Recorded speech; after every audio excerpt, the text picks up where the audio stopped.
মনে রাখবেন, আমাদের মা বোনরা যারা আছেন তারা অনেকেই কিন্তু সংসারের ভিতরে সুখ চান, শান্তি চান, এবং বিশেষ করে অনেক সময় স্বামীর অবস্থা খুব ভালো থাকে না, স্বামী দেখা যাচ্ছে অনেক কষ্ট করছে কিন্তু সংসারে কোনো উন্নতি করতে পারছে না, ডেভেলপ করতে পারছে না। এই জন্য মহিলারা বিশেষ করে যারা আছেন তারা কিন্তু ঘরের ভিতরে অনেক সময় সময় পান, নামাজ পড়ার একটু সময় পান, নামাজের পরে একটু আমল করার সময় পান। যেহেতু পুরুষরা বাহিরে থাকে, সকালবেলা বের হয় আর অনেক রাত্রে চলে আসে, এবং বিশেষ করে অনেক কষ্ট তারা বাহিরে করে থাকেন। বিশেষ করে পুরুষরাও যদি পারেন এই আমলটি করবেন, 5 ওয়াক্ত নামাজ আপনাকে মাস্ট বি পড়তেই হবে।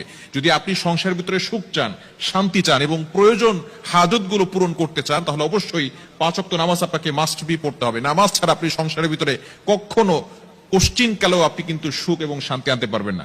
একটু বলেন তো সুখের মালিক কে? হ্যাঁ, সুখের মালিক হচ্ছেন আল্লাহ। তো ওই আল্লাহকে আপনি অখুশি করে কখন আপনার সংসারে সুখ কখন আপনার সংসারে সুখ আনতে পারবেন না। একমাত্র কাজ হচ্ছে নামাজ পড়া। নামাজ 5 ওয়াক্ত নামাজের পরেই এই ছোট্ট দোয়াটি পড়তে হবে। দোয়াটি হচ্ছে ইয়া কাদিয়াল হাজাত, ইয়া কাদিয়াল হাজাত। আপনি নামাজে সালাম ফিরানোর পরে 5 ওয়াক্ত নামাজ আপনাকে পড়তে হবে। নামাজ